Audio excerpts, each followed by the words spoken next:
Are you tired of irregular periods, painful cycles, or just not getting enough support for your hormones? Then you've come to the right place.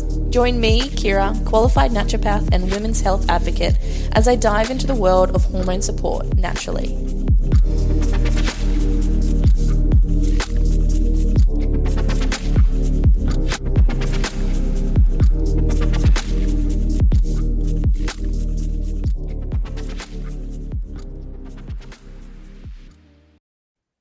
Today on the show, we have Jadezak, who runs Well Balanced Health on Instagram. I'm really excited to have Jess on the show because she is truly a master of all things metabolic health. So a little bit about Jess. She has developed a keen interest in metabolism and hormones after conquering her own struggles with PMDD, PCOS, insulin resistance, post-contraceptive acne. She discovered that there was such a strong link between nutrition, sleep, and lifestyle, and how that can have such a huge impact on your metabolic function.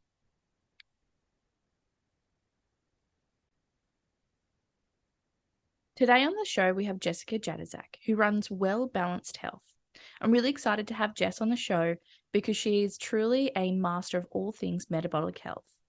A little bit about Jess. So she developed a keen interest in metabolism and hormones after conquering her own struggles with PMDD, PCOS, insulin resistance, and post-pill acne. She discovered that there was such a strong link with nutrition, sleep, and lifestyle, and how all of those things can have such a big impact on your metabolic function and the way that all of these affect your hormones. She has a diploma in nutritional health science and has also completed a professional training course in female metabolism run by naturopathic doctor Jadezak. She is also currently finishing off her Bachelor of Health Science in Clinical Nutrition. I really look forward to having a chat today with Jess, and to find out more information about her or follow her on Instagram, then check out the show notes below and get in touch with Jess with any questions that you have. Thank you. Hello, Jess. Welcome to the Natural Hormone Method. How are you?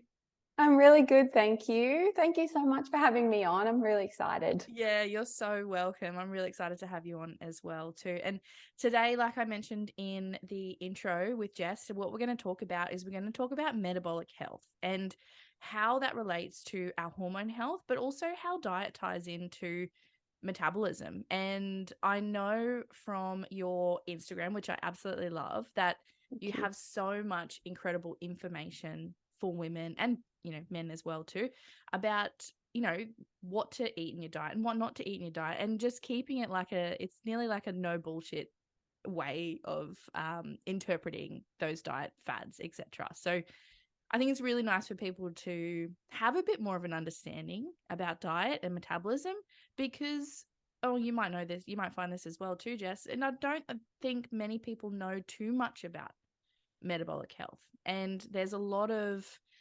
misconceptions with how to support metabolism through diet and nutrition, etc. So we're going to touch on all of those things, and we're also going to talk about how metabolic health links in with conditions like PCOS as well too. So starting off, let's talk about what got you so interested in this particular topic. It's something that you're obviously very passionate about. Yep, 100%. Take me through what got you into it. Awesome. So I just want to start by saying I've been loving all of your Instagram posts at the moment as well. It's so nice to be able to share each other's posts and get really into it. It's been awesome. So what got me into this topic was actually what you kind of said in the beginning just then, is that I was actually diagnosed with PCOS when I was around 24 years old. Yeah. I had a really long history of struggling with what I didn't know at the time was metabolic dysfunction. So my PCOS was very insulin resistance driven. Yeah. And I suppose no one could really make that connection, if that makes sense, So they were, and this is where that really allopathic view in the medical system is to look at my symptoms, which were very menstrual based and Yes. try and treat those symptoms. And everybody was missing that metabolic picture for me. And especially, I think it's kind of unfair when we're looking at body phenotypes as well. So I would go into a doctor's office and they would look at me and they would not think that I would have insulin resistance because I'm a slim person, you know, and the same thing happened. Exactly. And the same thing happened to me with when I got diagnosed with gestational diabetes. So that was another thing that sort of really drove me to focus on metabolic health. Is that the same thing happened. My doctor sat me down and he just was like, he just couldn't believe that I had it. He was like, there's no way, you know, just the way that I looked. And I think that's a really unfair assumption to make. We don't necessarily know what people's diet and lifestyles are. Absolutely. So and yeah, that's and also saying that if you have a bigger body, that you're definitely going to have insulin Exactly. resistance or gestational diabetes, you know. And I have spoken about this on my Instagram as well quite recently, is that just because we've got more fat tissue doesn't mean that fat tissue is dysfunctional. It really depends on the markers of inflammation, what your blood's looking like, how you're feeling, you know, are you hungry? Do you have cravings? You know, do you have a condition? Because fat tissue, especially in women, fat tissue and metabolic dysfunction aren't necessarily linked, you know, and we do get tied up in those phenotypes of looking a certain way and linking that to a certain condition. That's probably, it could be its own podcast in itself, talking about that as well too. And I think a lot of people do experience that. Now that you're saying that, that does come to mind with a lot of clients, that they won't actually get things like insulin or fasting glucose tested because they might look a certain way, etc. So very interesting. And that obviously happened for you as well too. Sorry, go on. I interrupted there. I got excited about that. No, that's okay. I was just going to say as well, though, that I think exactly what you're saying as well. I can't remember the statistics, but it's insane the amount of people that actually have insulin resistance in relation to their body type. I think the statistics were very mixed in terms of the fact that there are a lot of people out there who are what we call in like sort of our community, like skinny fat. You know, they've got a lot of visceral fat, but on the outside they might look quite skinny. And the statistics are really crazy that a lot of people with insulin resistance are actually thinner. And they've just got this visceral fat and this liver dysfunction that's driving this insane glucose metabolism issues. Oh, fascinating. And that's obviously, what drove you into being so interested with metabolic health, is having that experience and going through treatment with PCOS and treatment with gestational diabetes, etc. And also a bit of a history with PMDD as well. You wrote in your, we mentioned in your intro as well. Yeah. So I think going back to that, like what I was talking about before, again, that was when I look back at all of my symptoms, I kind of go, oh my God, the PMDD, which I was diagnosed with maybe 5 years before I got the PCOS diagnosis. And I was put on antidepressants for that, which didn't last very long because I didn't feel great. But all of those things that showed up, the PMDD, the PMS, I had a lot of cysts all over my body, like whether that was on my ovaries, my breasts, they were showing up in my joints. I no doubt had estrogen dominance, which was driving tissue proliferation and all of these cysts everywhere. But those things were symptoms. They weren't a diagnosis. And I think that's, again, what I was talking about with the allopathic medicine, is they were treating each of those things as a separate diagnosis and not looking at them as symptoms of my disease or my condition, which was the PCOS. And the insulin resistance. And unfortunately things like PCOS, and because it is a syndrome, there's no clear symptom picture within the condition itself. And I think that probably goes for many other conditions as well, but particularly PCOS, there's such a broad range of symptoms. And that's why it can be really hard to get a diagnosis for that. And you can even have PCOS without having any cysts at all, which is, for a lot of people, it's like, what the heck? Why is it called polycystic ovarian syndrome when I don't even have cysts, you know? Along the way, things like those conditions can be really hard to diagnose and also hard to treat as well, particularly within the allopathic sector. I suppose that a lot of people, and I'm not sure what your experience was with that, Jess, that one of the biggest things that is, one of the biggest treatments for PCOS is going on the pill.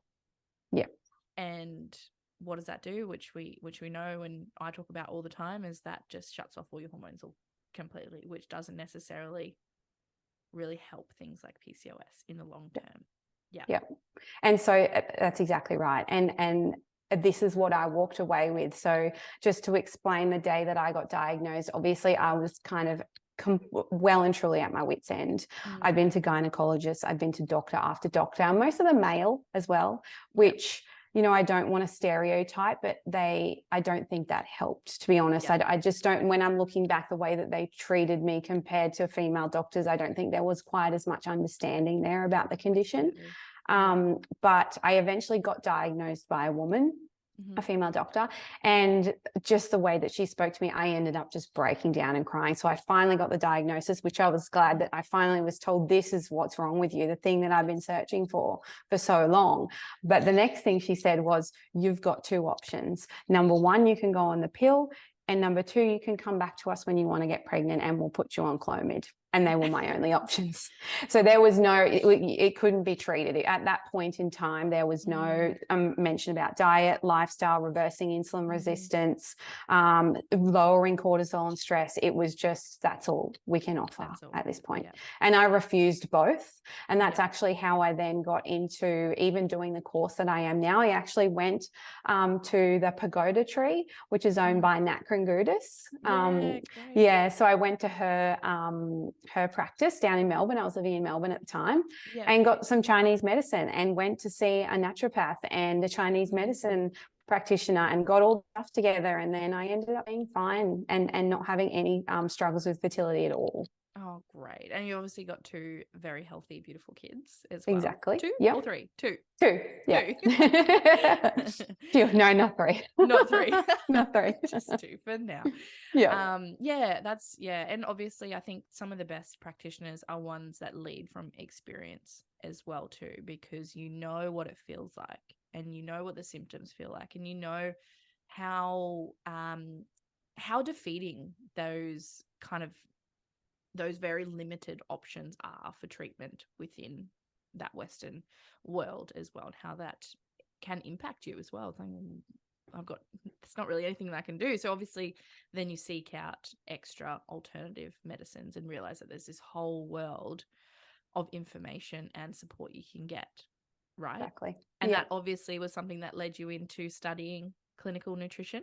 100%. Yeah, because I was like, I want to help people find a way to not just manage their condition. Okay, so this is what we were talking about. The pill, in a way, manages the condition so that you don't have symptoms and you feel like you're okay, but underneath the surface, it's just suppressing things. It's suppressing ovulation, suppressing hormones. As soon as you come off the pill, then all the stuff comes back. So this is a management of symptoms that we use, rather than, I wanted to help people actually, I don't necessarily like to use the word reverse, because in a way the condition is always there depending on how I live my life. But yeah, I want people to be able to feel good and actually have the symptoms be gone and not just suppressed. Absolutely. Yeah. And that's, so important. And that's absolutely what I teach my clients all the time, is like, let's not just band-aid things. Let's actually fix them. We want to get to those root causes. But really interesting history for yourself. And you nearly finished your nutrition degree? I have, yes. So close. Oh, you have finished? Not yet. I've got about 8 or 9 months left now. Yay. So yeah, it's very exciting. Yeah, can't wait to get out in the world and share all my stuff. Oh, you'll be a superstar. But yeah, let's dive into it a little bit more about what metabolism is, what metabolic health is, and how females in particular, how metabolism connects with our hormone health. Can you take us through that in a nutshell for us, Jess? I sure can. This is where I get really excited. Yay. And just want to spill everything out. It's like me talking about periods. Exactly. So I know, we've all got our thing, don't we? Yeah. I do love talking about periods as well. Yes, absolutely. I just have been doing a lot of research about the differences between male and female metabolism, because I think that this is really important. And as you know, and a lot of people might know, a lot of the research on anything to do with diets and fasting and exercise and everything, it's usually all done on men. Yes. And this is not taking into account female hormones and female metabolism, which is different to men. So I just want to start with explaining some of the small differences that we have with each other. And I like to explain this in terms of taking a little evolutionary step back, if you will, and the way that we sort of used to live as hunter-gatherers, because I think this just really explains how we evolved to have the metabolisms that we have. So basically, if we look at populations that are hunter-gatherers even now, and we see the way that they live, we notice that the men are the ones that are doing the hunting. So they're sprinting, they're running after animals, they're using a lot of power and force, you know, throwing spears and this sort of thing. And this has evolved their muscles to be more favorable to type 2 muscle fibers. And these ones are more glycolytic. So they use more glucose and they're more high power. And they, you know, these males obviously have less body fat and more musculature. And this obviously affects metabolism. And they have a 24-hour cycle as well. So obviously their testosterone goes up in the morning, it slowly tapers off during the day. Whereas if we look at women and what they typically do with their day, it's a lot of carrying things, it's a lot of walking, it's a lot of cooking, you know, looking after the children. And this has evolved to give us more type 1 muscle fibers. And these muscle fibers are better at breaking down fats. So we've got more proteins in our muscle tissue that break down fats rather than carbohydrates. And this gives them slightly less power, but they're better at endurance. So I think, you know, you notice that women can really power on, and that comes down to that sort of factor. But not only that, we have a 24-hour circadian rhythm like a male with our, obviously with our cortisol and our melatonin, but then we also have that monthly infradian rhythm where the hormones are going up and down over the month. And this is where the big difference in metabolism comes in, because over that month, the way that we use glucose, the way that our neurotransmitters are made, our brain metabolism, our bone metabolism is all affected by which hormones are up and down. So basically what I mean by that is, in the follicular phase, when we're having that peak of estrogen, we have, obviously we feel different. We've got more energy, and estrogen is linked to a lot of memory and cognition. So we feel really on fire with our brain. We feel, you know, she's the hormone of like really uplifting mood. We feel energetic, all of that sort of stuff. We're actually better at utilizing carbohydrates at this point in our cycle. So we're more insulin sensitive. And then as we get into our ovulation phase, we have a big surge in testosterone. And again, this can be quite, you know, that time where we're feeling really sexy and really, libido's high. Libido's high. And that's why we ovulate at that time, right? Because, you know, the world is like, this is the time where you want to feel like making a baby. Absolutely. And then obviously that drops off, and we obviously, if we do ovulate, we have our lovely lady progesterone. And my she's favorite. yeah, me too. And she's a bit different. You know, she's not as energetic, but the whole point of that is that she wants us to slow down. She is associated with lower levels of certain neurotransmitters to make us want to relax and be calm. And that makes sense because if you are pregnant, you need to relax at this time. You need to be slowing down. You don't need to be going crazy and running around. You need to be resting. You know, you're trying to build a placenta. You're trying to grow a baby. You're trying to do implantation. And again, how this sort of links back to some of the metabolism stuff is that we are more insulin resistant at this time. And as progesterone continues to rise, this is really important for the baby, because if you're more insulin resistant, you've got more glucose floating around in your bloodstream to be able to be shuttled to the uterine lining for one, and to the placenta eventually when that comes into baby. So yeah, we've got, you know, this whole, you know, rhythm of stuff going on in our metabolism that's not just up and down in a 24-hour cycle. And that's really the big difference in our metabolism. Yeah, we have to do so much work over a month to get all of these hormones working, and ovulate and grow our uterine lining, shed our uterine lining. Like, we need a lot of energy for that. And something that I always talk about with my clients, and I want people to know, is that these hormones, like you mentioned, are meant to make us feel amazing. Like, estrogen's meant to do this, and progesterone's meant to do this, and we're meant to feel fabulous in different ways at different times of the cycle. 100%. However, most people don't feel so great over the month when their hormones are either too high or too low, obviously. And that can obviously lead to then symptoms. So talking a little bit more about, that's obviously a really, really, really nice way to tie in metabolism with hormones as well. Jess, Yep. Thanks for explaining that really clearly. And metabolism itself, or metabolic health itself, what are the key factors that you work with that either affect metabolism or improve metabolism?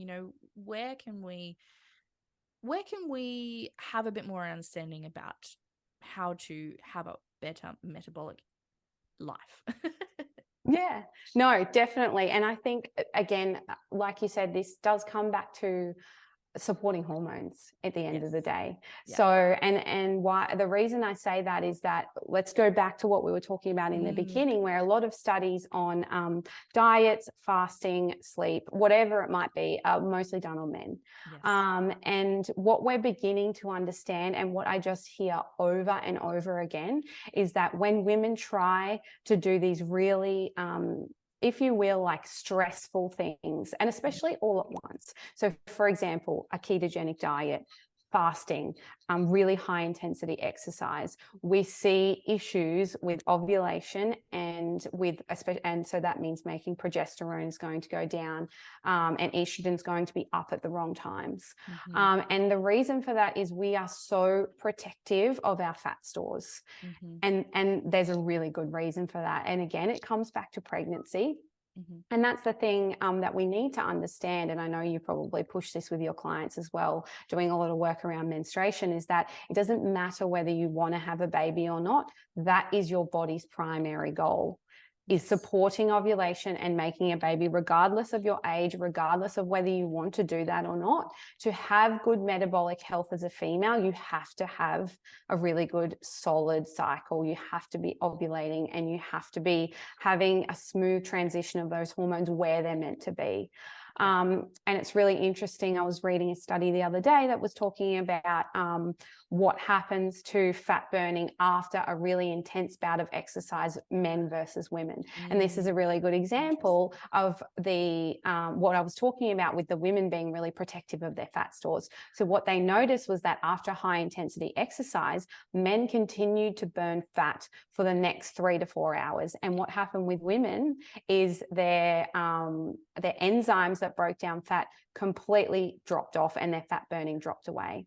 And that is our protective mechanism going, we don't want to continue burning fat for 3 to 4 hours after intense exercise. We don't want to lose those fat stores. Yes. We need to keep them around, because if you're going to get pregnant, we need to be able to feed that baby. If there's no, and this comes back to the evolutionary perspective as well, is that nowadays we've got food around us all the time. Yeah. So we can just go to the shops, we can go to the cupboard, and that's not what used to be like. And so the body used to go through periods of famine and fasting, and there was no food around. And so to have body fat stores meant that you were going to more likely survive, and you are more likely going to sustain a pregnancy as well. Yes. So I think that that's really important when we're looking at having good metabolic health, is just supporting anything that we can do to support our menstrual cycle. So not jumping into things like ketogenic diets and fasting and stuff all at once, because all of a sudden, the other thing that is really interesting is that our female brains are really sensitive to leptin. which, as you will know, but in case people that are listening don't know, is the hormone of satiety. And it's also the hormone that circulates in the blood in response to how much fat tissue you've got on your body. Yep. And in particular, our brain area is very sensitive to leptin. And it makes sense because we want to be protective of those fat stores. We want to be sensitive to the amount of fat that's on our body. And so it just comes back to the fact that there are so many differences between men and women, and we just can't treat ourselves the same. I know you see this a lot in clinic, and I see this a lot all the time, the under eating that goes on with females. And this really hurts metabolism big time. So this is, I think, one of the number one things that, and whether that's through signaling pathways in a ketogenic diet. So what I mean by that is, again, I like to refer back to evolutionary times, because for me, it just makes so much sense to tie it back in. When we were in a state of ketosis way back when, that was signaling to the body that there was no food, because basically either you were fasting or there was not an abundance of carbohydrates around. Yes. So that those signaling molecules that are released are telling the body there's famine, and this can then there's all this signaling to the brain that we don't want to ovulate because we don't want a baby to be made when there's no food around. So to me, one of the big things is over exercising and under eating are two really big factors that and also ketogenic diets that I find really affect women's metabolic health. Oh, absolutely. And gosh, you're such a wealth of knowledge in this, and I can tell how passionate you are about it, and it's amazing. I really like how you also tie it back to that evolutionary, that evolution, because like you said, that's what our bodies are made for, is producing a baby, right? And of course, if we're under eating and over exercising, our cortisol goes up, right? Our body's in this state of stress, and the last thing, your body's going to protect that ovulation and protect that really powerful and important process, because if we don't have the energy to do that and ovulate and produce those hormones that we need to over the month, then it's going to say, no, forget about that. I need to focus on what I'm doing here with this stress response. I don't need to be making a baby right now. And do you find as well too, with your research and with the clients that you see as well too, Jess, that people, that people's hormones are really sensitive to these outside factors, diet, exercise, etc.? Yeah. 100%. And I think, again, moving back towards that evolutionary lens, I think we would see that what would happen in a tribe is that when the men came home with a kill, the first people to be fed would be the women, children, and especially the pregnant women. So they knew, without having research, without having the internet, instinctively that these were the people that needed to be fed in the tribe. And I think that really says a lot for the fact that they knew that that fuel was so important for the body. They probably get all the nice fatty bits of the meat too. Exactly. Yeah, all the good bits, 100%. And it was funny because I was listening to someone talk about when they asked these tribes, when they asked the women what made a good husband and man and stuff like that, that they would always say someone who brings home the food, the good food, the meat, the good stuff, that was a good husband, someone who looked after them and provided the food, because back then there was no stuff like we've got now. It wasn't about providing the Gucci handbag or whatever. It was about providing the food. And the other thing that I recently had a little dive into and that was really interesting to me was some research by a lady called Stacey Sims. I don't know if you've heard of her. She does a lot of research around female athletes. She's written a couple of books. And again, she's someone who I've gotten a lot of inspiration from, because she's really pushing towards studying female metabolism in athletes and stuff like that. But how this can float back to a regular female is that she found out that there are these specific neurons in the brain called kisspeptin neurons, and especially under stress. So we're talking like if someone, again, is like over exercising, if they're waking up, drinking coffee, going for a big run or like a HIIT workout, and they're not eating until like 11 o'clock. What they found happened in the brain was that these kisspeptin neurons got down-regulated, and these are associated with the gonadotrophin releasing hormone cascade that follows the release of luteinizing hormone, follicle stimulating hormone, and eventually ovulation. And also she found that tied back with thyroid hormone as well. And that's really interesting to me because I find a lot of the time that women thyroid function can get very affected by fasting, over exercising, and under eating too. So again, that whole metabolic picture of not getting enough nutrients, micronutrients, food in general, is affecting metabolism in a lot of modern women. And it's so funny because we also think about the obesity epidemic and how there's a lot of push to blame overeating. And I think that that's true to a certain extent. The overeating and under exercising is also a big problem.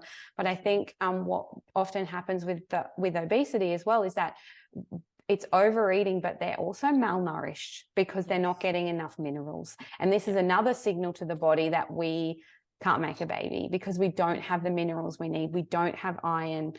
We don't have zinc. We don't have all the antioxidants. And just on that as well, like the amount of iron deficiency we see in the clinic is just absolutely through the roof at the moment. And that's a really big one for female metabolic health. And I think that this is becoming quite a big issue. And so much misconception about iron and where to get it from and how to keep our iron as well too. And it can be really scary. And I see it's just insane. I would say 95% of my clients, when we do blood testing, they are deficient in pretty much every nutrient that we can test for in a blood test. And of course, that's always my first point of call. And it's like, until we find out what's going on underlying that mineral deficiency and nutrient deficiency, we need to build you up. You need to increase these things in your diet. You need to eat more, and you need to eat these certain foods so that your body feels nourished and safe, and it's not putting itself in that stress, fight and flight response to preserve things like fat cells, etc., to conserve energy. And like you mentioned with the thyroid, the way that I kind of describe that for my clients is like, your thyroid regulates a lot of that metabolism and a lot of the production of our hormones, right? And if it's not feeling safe and there's high cortisol and not enough food or too much food, etc., then the thyroid goes, okay, well, I'm going to conserve my energy again, and I'm going to hold on to this. And it's nearly like, I describe it as like someone's like a bear in hibernation. It's like, of course, we need to hold on to as much fat as we possibly can to prepare for the winter. Because we don't know when that next food's going to come, or we don't know when this stress is going to end. And the thyroid naturally says, okay, everything slow down, and then we feel fatigued and our hormones start playing up. And, our lifestyles don't necessarily work alongside those natural occurring protective mechanisms that we have. It's not like, okay, I'm a bit tired this week, I'm going to take the rest of the week off, which unfortunately is the case. It should be the case. We should be able to have rest days and not feel guilty about them. But so interlinked with all of your health in general as a woman. I think it's so important to understand someone's metabolic health. When speaking of understanding someone's metabolism, what would be your go-to kind of test that you look at? Obviously being a clinical nutritionist, I'm guessing that that blood test is something that you read as well as I do in my practice. I think it's really important to also not necessarily guess around with what's going on. We want to actually find out, right? What would be kind of your go-to test that you would do then, Jess? So definitely your insulin and glucose is a really big one. We want to make sure that's being utilized. Another really, really interesting marker, there's two other things. So there's lots of stuff that we can look at, but I just want to talk about three really important ones. So number one is iron. Yes. Because for starters, if we don't have enough iron, we don't have enough energy, we're not going to exercise, we're not going to feel good. We need iron to be able to convert T4 to T3. And so therefore we're going to have low thyroid function. Everything's going to be in a mess if we don't have iron. And we see in clinic, and I'm sure you would too, so much hormone issues and metabolic dysfunction when we see low iron, because it is so common and it is so important for so many different reactions in the body. The other one that's really interesting, so I did mention like insulin and glucose. The other one that's been coming up in a lot of papers recently that I'm really interested in is uric acid. So this is tested as urate when they do the blood tests. But this is a really interesting marker for metabolic health, because there's been a lot of studies showing that high uric acid is linked to anything that can go wrong with metabolic dysfunction. So high blood pressure, insulin resistance, cardiovascular disease. And it's really funny because things that are driving uric acid up are things that a lot of people do all the time. So the body, it's basically a breakdown product of a couple of things, but in the diet at the moment, it's large amounts of fructose. So things like juices, cocktails, high carbohydrates foods. So the body can also make fructose from lots of glucose. So and especially if you're dehydrated as well. So if you're eating like a big meal of hot chips with salt on them that are really high in glucose and really high in salt, and you're becoming dehydrated, the body will make fructose. And what happens is, again, when I, get really excited when we can link this back to the evolutionary stuff, we used to have an enzyme that broke down uric acid. It was called uricase. And as we sort of moved away, if you're looking at those pictures of someone going through their evolution, you kind of see the man as an ape, and then he kind of turns into a man. When we used to eat a lot more fruit, we had this enzyme, and we slowly lost it as we moved towards eating more meat and turning into, in the agricultural sort of like revolution, when we started eating more grains and stuff, we lost this enzyme. And so all of a sudden we can't break down uric acid anymore. So when there's a lot of fructose, that pathway that turns it into uric acid consumes a lot of ATP. And so then what happens is, when ATP is depleted in the cell, we're left with a lot of ADP. And what that says to the body is, we don't have, so ATP is the energy currency of life. If we don't have ATP, we can't run cells, we can't make hormones, we can't function, our brain can't work, we can't ovulate. And it tells the body that we've got not enough energy. So all of a sudden it stores energy rather than burns energy. And so it's really interesting, if this marker is high, really, really good indicator that you've got some metabolic dysfunction. And then the last one that's really interesting too, which we still I don't think we know quite enough about yet, but I would say gut health.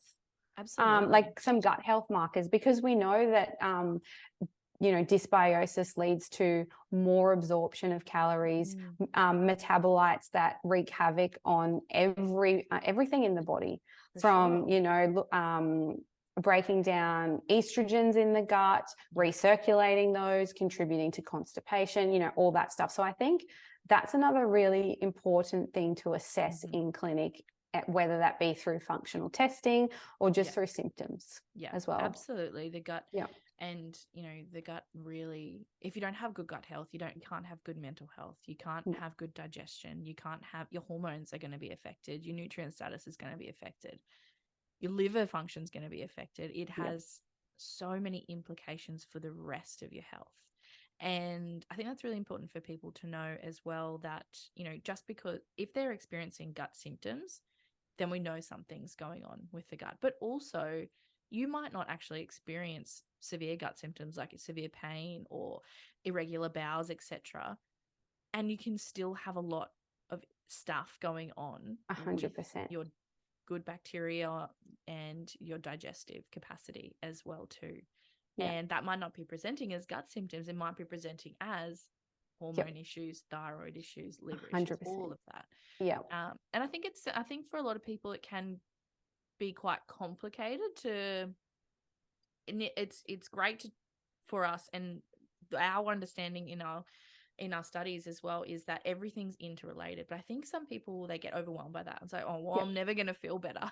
Yeah. You have to do so much work to feel better. But unfortunately, there's no one diet. There's no one nutrient. There's no one medication that's going to get us feeling better. We really, because there's so many things that could be going on, we really need to find out what's actually going on for someone. I think that's really important as well. And don't you agree as well that a lot of the time, if you're sort of like, especially if the person's feeling overwhelmed and you feel like you need to come at them from lots of angles, if you just start with the gut, you're going to fix, I don't know, 90% of the stuff, because as you said, like this affects hormones, brain health, everything. So if we kind of start there, you can often get a lot of, you can fix a lot of symptoms and make, and all of a sudden the person feels better and they are going to trust you and they're going to be like, wow, you know, that was just the one thing, but all of a sudden it's helped all these other areas as well. And everything starts to kind of work a little bit better. So how do you feel, Jess, about low fat diets in women? This is a really interesting topic. I think this is really outdated, personally. Absolutely. I think that we're trying to move away from that. We really are. I mean, there's a lot of movements that are getting away from that. And you see a lot of stuff online now where people aren't scared of it. But from a personal perspective, I think in my studies, I've got to be honest, a lot of the supervisors that I have are still very low fat, especially if people want to lose weight. I just find, if I can draw on personal experience, low fat is not going to keep you satiated enough, in my opinion. It's not sustainable. Exactly. It's not sustainable. We need cholesterol to make hormones. We need fats to make hormones. We actually need to consume fats with proteins to break down the fats better. There are enzymes in bile that get released that actually help break down proteins better. So if you're eating lean chicken and low fat yogurt and not eating your food with adequate amount of fats, you're not going to break down your proteins as well. And the other interesting thing that I find is that when you look at a food, let's say a piece of meat or a nut, and I think a nut is 50% protein, 50% fat. And the same thing if you get an actual piece of meat. So not a lean piece of chicken that you've cut the fat off, talking like an actual piece of meat. Same deal. They're about 50-50 fat to protein. And so that's the ratio you see in nature. So to me, stripping the fat away from food doesn't seem like the right thing to do, if that makes sense. And as women, like you mentioned earlier, we need some fat on our body and good fat, and fat that's working for our metabolic health to support our hormone health and to support our overall health and energy status, etc. When things start to become more acidic and toxic and dysfunctional, that's when we start noticing the symptoms start to rise. So understanding how someone's diet and how someone's body kind of stores and uses fats is really integral for allowing them to get all of those underlying processes working more efficiently, right? Definitely. And I think we still have the misconception out in the community, especially with social media and people being able to share what they like online, and people that aren't qualified being able to share their thoughts online. And I saw your recent post. And one of my pet hates, which is what I eat in a day, you know, coming from someone who isn't a nutritionist, like this is what I eat in a day. Most often this is personal trainers and fitness influencers. And most often their diets are low fat. And so I think there's this big misconception all of a sudden that fat is automatically going to be stored as fat. And that's kind of not really how it works. Like, yes, fat is higher in calories. Like we all understand that. And so eating more of it can, your calories in a day are going to be higher. But number one, calories aren't everything. And number two, the people that have got high lipids in their blood, so high triglycerides, are actually eating too many carbohydrates that are getting converted into fat, or too many overall calories and not not moving enough to, so it's not as black and white as you eat fat and gain fat. And I think that's what the fitness industry is kind of pushed. And unfortunately for women, particularly I find teenage girls exposed to social media and scary diet trends, etc. Even when I was younger as well, even though we didn't necessarily have social media, there was that fear around, oh, I can't eat too much, or I can't eat this food, or I need to completely fast and not eat because I don't want to put on weight. And it's a really scary situation for young women to start getting into things like that, because A, it affects their mental health, and B, their overall health potentially for the rest of their life, rest of their reproductive life. It can have such a big impact for a lot of years, and a lot of symptoms can arise from just having that mental that way of thinking. Yeah, 100%. Again, that could be its own podcast in itself, and it's something that really fascinates me, how we just teaching younger women as well that food is so supportive for your health. You don't need to be scared of it. No, exactly. And I agree. Like I would say that the root cause of obviously we have genetics that predispose us to getting certain conditions. But again, whether those genetics are turned on or off, which is what we call epigenetics, comes down to the lifestyle that we live. And just going back to my story, for me personally, I think that switch was flicked by this exact thing that you're talking about. So I doing really extreme diets when I was a teenager and around like the 18 years old mark. So I was a dancer, so over exercising and under eating, because that's the way I thought that you lose weight and looked thin and fabulous and whatnot. Like there was no education around it. And I think that was the beginning of what triggered everything to go wrong for me personally. Yeah. Oh, yeah. It's like that perfect storm. It's like there's things underlying and happening and symptoms arising, and then all of a sudden there's one thing that tips you over, and bang, all of these symptoms can come up from that point. And so interesting. And we need to try at work at feeling good about eating food again for a lot of us as well. And kind of to talk a little bit about diet a little bit more specifically. And I know that through your Instagram, I noticed that you're trying to nip some of those fads in the bud and be like, the research says this isn't how we're meant to eat, or we shouldn't do this, or we should do this. Could you give us, I mean, it might be a bit of a tough question, but is there a couple of things in your diet that you would say for women is A, we should have in our diet, most of us, and B, things that we shouldn't have in our diet to support our metabolic health? Is that that's definitely that's a huge question.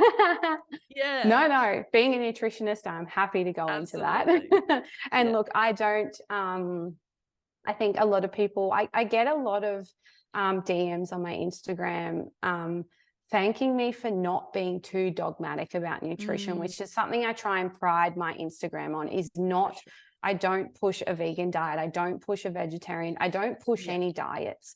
I believe that nutrition can come from everything. We are omnivores. We can eat everything. Let's keep it balanced. And for me, and that's why your Instagram is called Well Balanced Health. Exactly. Because I've been through this. Honestly, I really have, got sucked into eating a plant-based diet. And I think the underlying thing with all of those diets is you must supplement to be able to maintain proper mineral and vitamin status on those diets. And to me, that tells me that's not an adequate diet for humans. And when I finally let go of trying to cut out food groups, so I tried to cut out dairy, I tried to cut out red meat, I tried to cut out all the stuff that you kind of see that's fancy on Instagram or in diets and stuff, my health finally has gotten amazing. I don't cut anything out. But in saying that, like you said, there are things that we should remove from our diet that I don't think are valuable in the diet at all. And I think that it's probably going to be no surprise that I'm going to say vegetable oils. And I don't necessarily mean you can't have like a little bit of high oleic sunflower oil in like, so the difference is the dose makes the poison, really. So, you know, if you're having a little bit of that on some popcorn or a little bit of that drizzled on something, or it's just that we have this really toxic behavior in the processed food industry of just going overboard with certain things. So like if you look at packaged food, everything has vegetable oil in it. And so all of a sudden, all of our fats become imbalanced. And when we look at the body, the most important thing that we notice is that it needs to have certain vitamins and minerals in certain balances. And when you're eating whole foods, it's nearly impossible to throw out that balance. However, if you are supplementing or using highly processed foods that have concentrated amounts of these compounds like omega-6 fats, like artificial flavors and colors and trans fats and sugars, then that's when we come into problems. And I actually don't even have an issue with consuming a little bit of sugar. You know, sugar is broken down to glucose, and glucose is fuel for our muscles and our brains. It's just, as I said earlier, the dose makes the poison, and it shouldn't be, you know, 20, even 10% of your diet. It should be like 5% of your diet, or, you know, you eat it when you don't beat yourself up over having a nice cake that's got sugar in it, or a nice gelato, or whatever it is. It's just about getting the right amounts and making sure majority of the diet comes from whole foods. And then in terms of what we should be eating, I think a lot of the time, because we have so much iron deficiency, I think obviously, and you'll know through my Instagram that I am a big fan of red meat. And again, I don't think, you know, we don't want to be in the carnivore camp where we're eating pounds of red meat every day. That's definitely not what I'm saying. But I just think the studies are starting to become extremely blurred. All of a sudden, you know, back in the day, it was like, these are definitely linked to cancer. And then all of a sudden it's like, oh, wait a minute, it's the processed version of these that are linked to cancer. So we're just finding that everything that we're taking from nature and processing it is becoming an issue. So therefore eating makes so much sense, doesn't it, when you break it down like that? Or it should make so much sense. Exactly. So eating a beautiful piece of steak, pork, lamb, you know, salmon, all of these really nice protein sources are going to provide you with what you need. And I think that there are compounds in these foods that we actually don't even know about yet that are beneficial for our body. And the other day, someone said something that just made me think about something really interesting, because we talk a lot in nutrition about phytochemicals and how good they are for the body from like wild plants, really colorful plants like blueberries and turmeric and stuff like that. But the thing is, if we're consuming grass-fed meat that's been eating wild plants, that meat can actually have those compounds in it as well. So, you know, if we are actually eating like a cow that's been grazing on whatever it wants to graze on, it's eating phytochemicals, and those are ending up in the animal tissue. So again, exactly. And so it just comes down to whole foods as much as possible. Whole foods and balance, you know, making sure that you do feel like you said, making sure that you do feel like you can have that ice cream every now and then and not feel guilty because you focus on that balance 90 or 80 or 90% of the time, you know.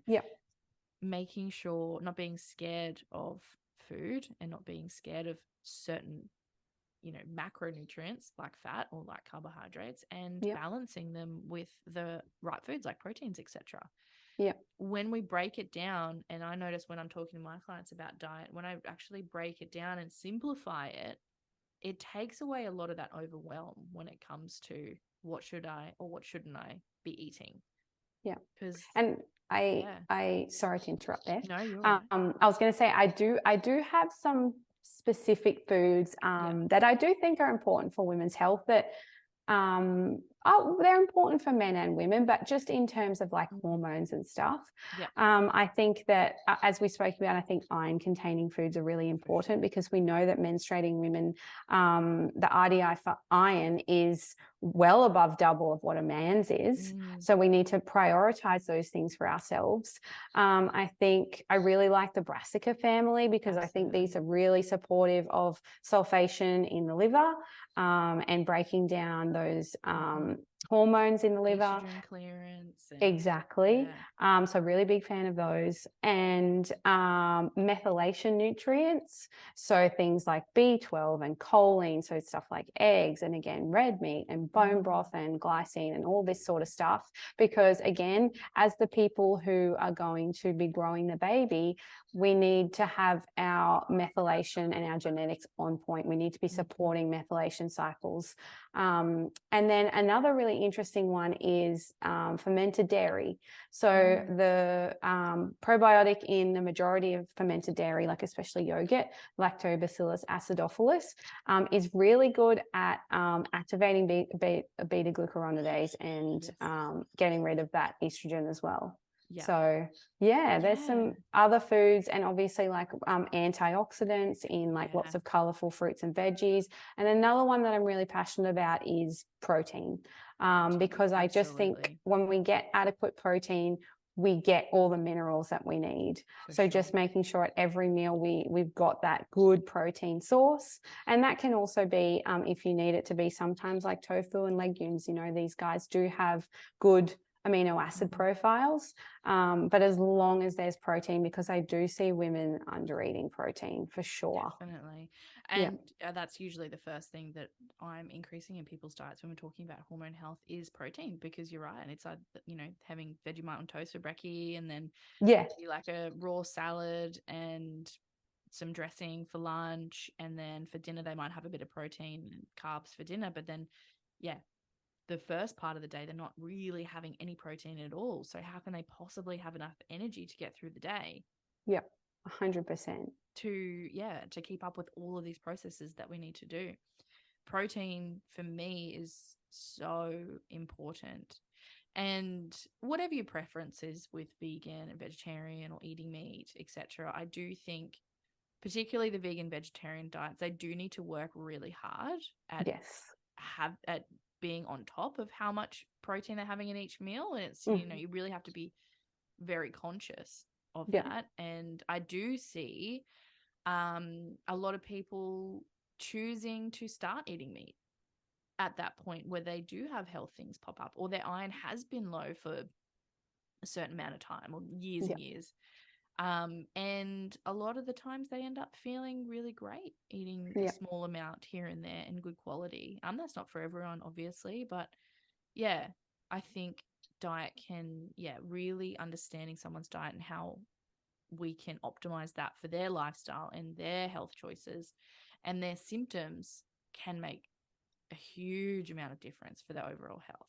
Yeah, 100%. And that's obviously why you're so passionate about nutrition. Yes, because honestly, just like I said, eating the right foods, not cutting stuff out, just has completely changed my health. Like it really has. I think obviously lifestyle is really important as well. We all know that, you know, removing ourselves from toxic relationships and managing stress and exercising and moving and doing things that you love. We know that they're all so important as well. But I think the thing is, if you get the nutrition right as well, that's going to just give you the energy you need to put into those relationships, to put into the exercise, to put into the study or whatever it is, you know.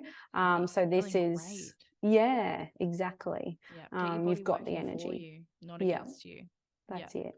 Definitely. Oh, well, we had such a nice chat today, Jess. I learned a lot from you, and I love all of your explanations and how you simplify those, quite complex processes. And I think, anyone listening to this podcast will have learned so much about metabolic health and how it relates to their hormone health as well. So thank you so much again for coming on the show. And again, like I mentioned in the intro for Jess, Her details will be at the bottom of this podcast. So if you want to go and follow her on Instagram, I highly recommend it. I learn a lot and you will too. And yeah, reach out to Jess if you have any questions specifically that came up for you in this podcast. But, to wrap it up, Jess, is there anything else you want to add into the conversation today, or do you think we've covered everything so far? I think we could be talking for the next 3 hours, but totally. I think I can go on. Do and another one. Yeah, we'll have to do another one. Do a part 2. Yeah, we'll do a part 2 definitely. Yeah, this is the intro, and part 2 we'll get into a bit more of the diet and specific nutrition things, I think, which would be great. Yeah, definitely. No, I think that's it really. The only thing I would probably like to wrap it up with, first of all, I just want to clarify, before I just realized I said the wrong thing when I was talking about the yogurt. I said activate beta glucuronidase. I meant reduce beta glucuronidase, just to clarify that, because I just realized I pulled myself up on that. We don't want more of that. We don't want more circulating estrogen. Right. Because I think a lot of the number one question we often get asked is, how do I know if my metabolic health is good? Yes. How can I measure that? How can I know in myself? And obviously there's lots of different things, but there are 3 basic things that I like women to have in check. And that tells me that their metabolism is on point. And that is hunger, energy, and cravings. So are you hungry all the time? Okay. That means diet's not on point. You're not eating enough protein or fats, or your body's not getting what it needs, and your blood sugar is imbalanced. Therefore, we need to look at the diet. Your energy. Do you have energy to do everything you need throughout the day? If not, do you need to move your body more? Do we need to look at iron? Do we need to look at thyroid? Number 3, cravings, which we know is a huge one for women. And if we're having cravings of certain kinds, like, are you craving salty foods? Are we looking at adrenal function, not enough salt, just needing calories in general? Or sweet things, are you having issues with progesterone? Is your serotonin dropping too much before your cycle? Are you eating too much sugar and you're getting blood sugar drops and you need more glucose? So I think those 3 things can be a really good way to understand where you need to put your focus within your metabolic health. Yeah. And again, that's a really nice way to simplify that into 3 main components. And I think for a lot of people, they would tick off a few boxes in all 3 of those categories. And obviously that's a sign that we need to get those things back up and running.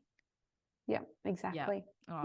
Thank you so much for having a chat, Jess, today. And again, you're such a wealth of knowledge and you're so incredible at explaining everything. And I really appreciate you coming on today. But we'll have to do part 2 really soon. I might send out something on my Instagram and see if there's anything else specifically people want to understand about in this realm, because it's such a massive topic. But thank you. And no worries. We'll let everyone know when part 2 is coming. Woohoo. Yeah, let's do it. I'm keen. Send those questions in, everyone, and we'll hit it. Awesome. Thank you so much, Jess. No worries. Bye.